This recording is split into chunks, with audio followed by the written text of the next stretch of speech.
Bom dia, meus amados. Bom dia, boa tarde, boa noite, depende do horário que você vai estar assistindo esse vídeo. Na aula de hoje, nós vamos falar sobre o corpo em movimento. A gente começa o nosso segundo bimestre. Esse será o livro 4 de vocês, tá bom? Livro 4, segundo bimestre, capítulo 5, o corpo em movimento. E a gente vai falar sobre a história da dança. Vamos fazer um panorama aqui, quase que numa linha cronológica, para a gente compreender como é que a dança evoluiu. E a partir disso, eu vou pedir uma atividadezinha para vocês, tá bom? Mas isso aí no finalzinho da nossa aula, beleza? Bem facinho, bem tranquilo, nada de muito diferente ou de muito difícil para que vocês façam, tá bom? Gente, olha só pra gente poder introduzir mesmo o nosso capítulo, falar sobre danças. Eu tenho certeza que vocês devem gostar bastante de falar sobre esse assunto. Devo ter alguns alunos ou alunas que fazem algum tipo de dança, né? Isso é interessante, é legal. E se você fizer algum tipo de dança, você já vai ter uma maior facilidade de assimilar. Mas caso você também nunca tenha feito ou nem goste de dança, vai ser fácil para você compreender também. Afinal de contas, a dança ela é uma linguagem do nosso próprio corpo. E sendo uma linguagem do nosso próprio corpo, todos nós temos a maneira de se comunicar através dessa linguagem, tá bom? Olha só, meninos. Eu tenho aqui, começando na dança primitiva. Conseguem olhar aí? Dança primitiva, 8.000 a 4.000 anos antes de Cristo. Os povos primitivos dançavam para a natureza em busca de alimentos, de água, agradecimento e sobrevivência. Prestem bastante atenção nessa questão aqui, porque quando a gente fala sobre povos primitivos dançavam, mas eles tinham essa noção, eles não eram só da arte rupestre, eles não se comunicavam somente através da arte rupestre. Aí eles tinham a arte rupestre como uma forma de comunicação, mas eles também cantavam, eles também dançavam, eles também tocavam, porque eles tinham como manifestação e também como forma de comunicação essas questões artísticas, que nem eles sabiam que poderiam ser considerados algo artístico. Na verdade, eles não tinham essa visão, né? Percebam que a tia tá um pouco gripada. Desculpa, gente. Crise alérgica, enfim, quem tem rinite alérgica sabe como é que é isso. E aí, gente, olha só, eles faziam justamente esse tipo de manifestação culto artística para se comunicar, né? Para tentar se comunicar com o outro, já que eles não tinham como. Eles não dominavam a fala e não dominavam a escrita ainda, né? No início eles ainda não dominavam a escrita, isso foi sendo desenvolvido com o passar do tempo. Mas para culminar, ou seja, para colocar os seus rituais e as suas crenças de forma a ser vista e entendida por todos dentro de uma aldeia, por exemplo, eles costumavam a fazer esses tipos de danças, esses tipos de rituais. A gente encontra até mesmo registros nas paredes das cavernas de homens dançando ao redor de uma árvore, né? Existe essa representação artística, porque eles faziam justamente esse tipo de dança como forma de ritual, tá bom? E aí vocês vão perceber que as danças milenares da antiguidade, como no Egito Antigo e na Grécia Antiga, os povos dançavam em rituais religiosos, em casamentos, em funerais e em guerras. Olha só a dança presente em todos esses estágios da vida humana. Porém, na Roma antiga, a dança estava em decadência, recuperando sua importância apenas no Renascimento. Então, no momento do Renascimento, que acontece ali depois da Idade Média, a gente tem essa retomada da dança, em que ela passa a ser mais vista, inclusive pela Rainha Elizabeth. Rainha Elizabeth, ela nesse momento, ela faz com que a dança seja vista com outro olhar, né? Através das pavanas, das galhadas. Galhardas são tipos de danças existentes aí do Renascimento que fazem muito sentido e passam a ser bastante aceitas pelas pessoas, porque todo mundo quer dançar algum tipo de dança e essas danças de salão são bem utilizadas nesse momento. Vamos ver aqui? Dança medieval. Apesar de praticada pelos camponeses, a dança era considerada profana pela aristocracia, ou seja, não deveria ser dançada porque era algo totalmente profano, né? Não se deve dançar. E aí no balé clássico, olha só as danças de salão, a gente já começa a perceber a introdução das pavanas e das galhadas. A dança, muito praticada nos salões da nobreza, passou a ser estudada e reconhecida por grupos específicos. No século XVII, o balé saiu dos salões diretamente para os palcos. A partir do século XVIII, o balé é executado por bailarinos profissionais de ambos os sexos em teatros com figurinos e cenários elaborados. Então, se tem a introdução do teatro juntamente com o balé, né? E aí, olha só, gente.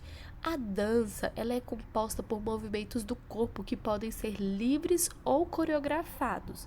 Aí tradições, convenções, religião e costumes são alguns dos motivadores da dança ao longo da história. E aí, olha só, percebam que interessante, a dança a partir desse momento aqui dentro do balé clássico, ele sai dos salões da nobreza, né? Lembra que antes ele era algo totalmente profano, aí ele se torna algo da alta nobreza, ele vai para os salões, as pessoas usam os salões para fazer grandes danças, e aí ele sai do salão e vai para os palcos, e aí o balé é executado por bailarinos totalmente profissionais. Vejam só que interessante esse entendimento da revolução da dança, né?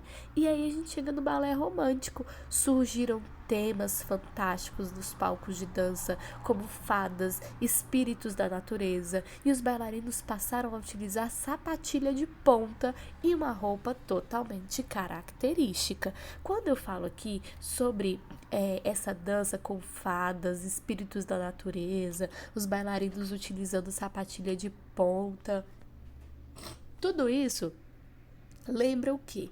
O clássico do clássico, gente. Você conhece o balé O Lago dos Cisnes? Ele foi criado, gente, em 1877, lá na Rússia. Mas até hoje a gente consegue escutar falar muito dele. E todos os anos as companhias de diversos países eles voltam a apresentar praticamente do mesmo jeito que ele foi criado lá no início, né? Fazendo as mesmas representações.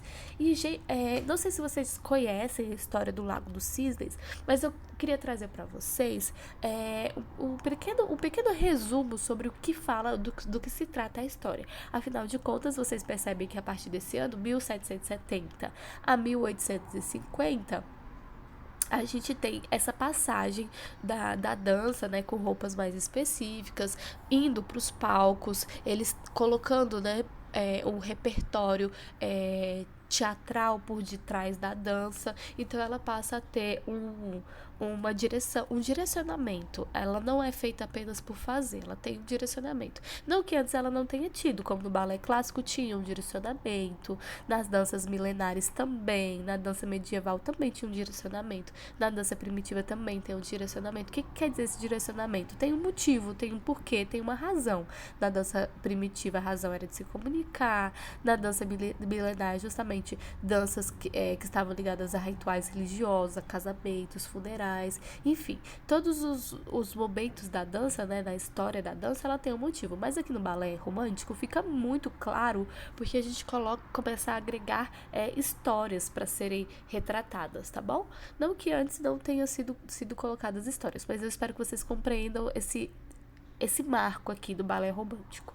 E aí, gente, o Lago dos Cisnes, ele fala sobre a Aldete, que é uma linda mulher que ela estava presa no corpo de cisne.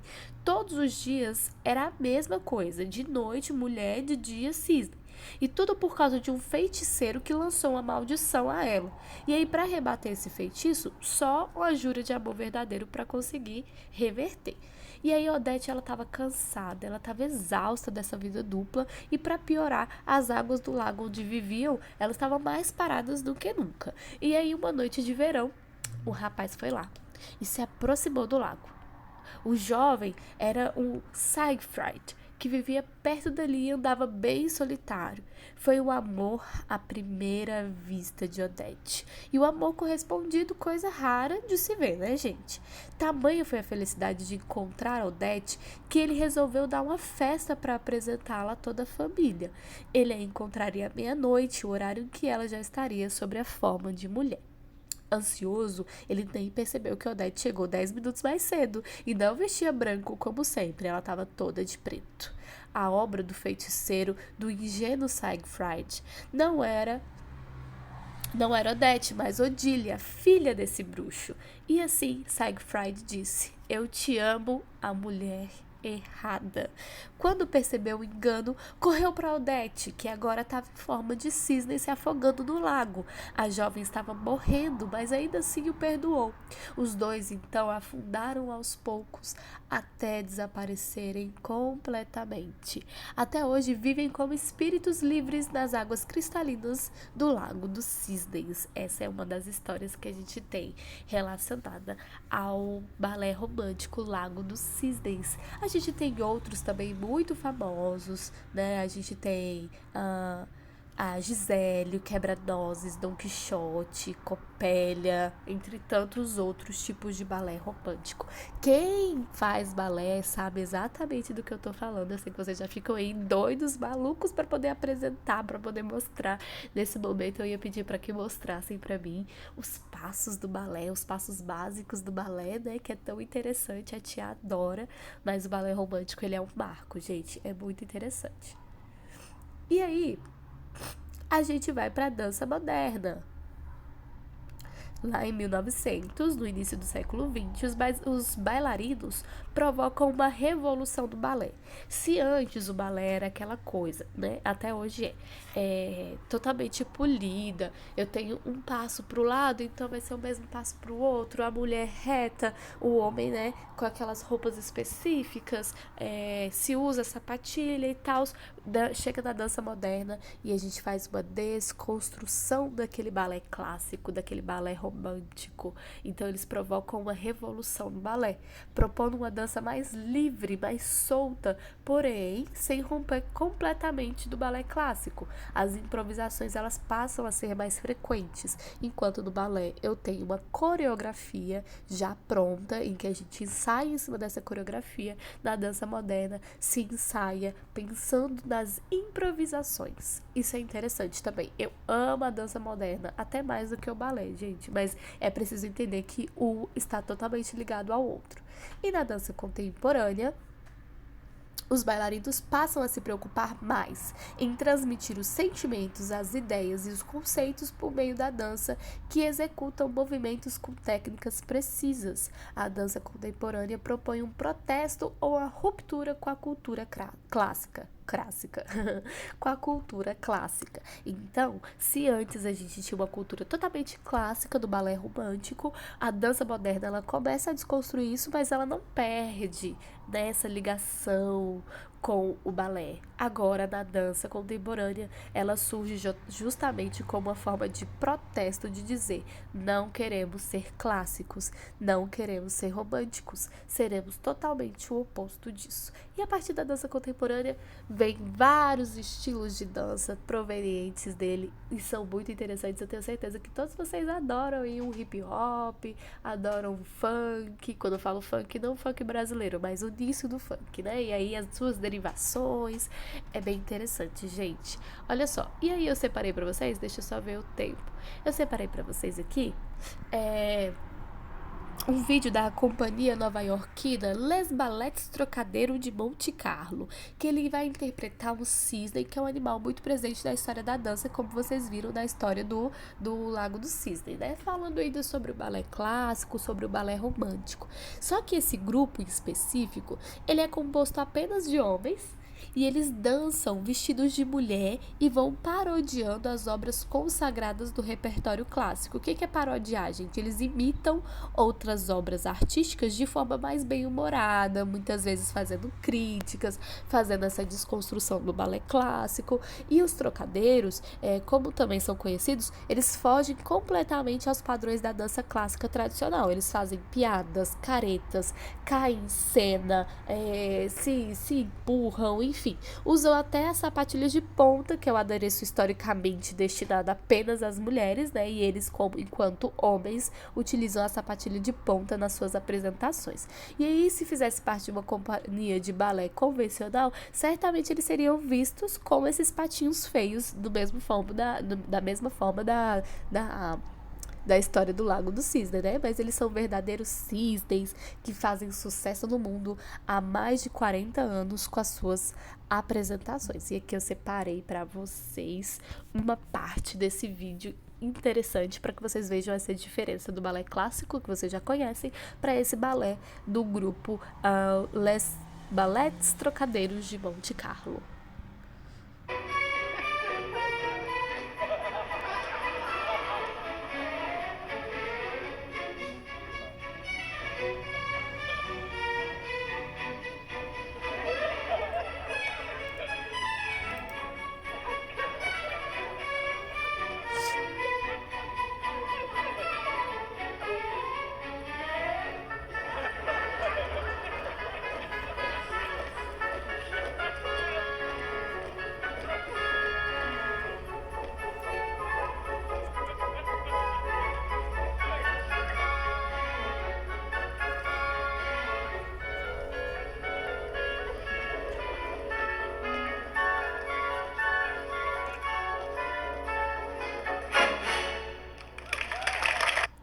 Interessante, né, gente? Eu gosto muito desse grupo, porque eles conseguem desconstruir de uma maneira mais alegre, divertida, fazendo piadas, né, que a gente consegue perceber ao longo das suas apresentações.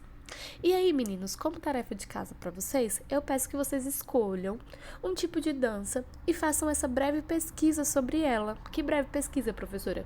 Descreva aí como é que ela surgiu, quando surgiu, como se dança, qual é o tipo de roupa utilizada para dançar, entre outros aspectos interessantes que vocês encontrarem em relação a essa dança, tá bom? Então, assim, quero falar do hip hop, quero falar do balé clássico, quero falar da dança contemporânea, quero falar, enfim, seja lá qual for o tipo de dança. Quero falar do jazz. Olha só, o jazz é interessante. Quero falar do jazz, quero falar da dança de estileto, quero falar, enfim. Qualquer tipo de dança que vocês acharem interessante, vocês vão fazer essa pesquisa e vão dizer como surgiu, como se dança, qual o tipo de roupa, enfim. E aí vocês enviam a foto do dever de casa, né, dessa breve pesquisa, que pode ser feita tanto no caderno de vocês, por escrito, pode ser feito pelo Word, pode ser feito pelo Google Docs, enfim, por onde vocês acharem mais fácil. Mas é só uma breve pesquisa, é só uma tarefa de casa, tá bom? E aí vocês vão fazer essa pesquisa em cima da dança que vocês mais gostarem, beleza? Meninos, um beijo, fiquem com Deus, estou morrendo de saudade. Qualquer tipo de dúvida, vocês podem me chamar por e-mail, estarei à disposição de vocês, tá bom? Um grande beijo, até a próxima!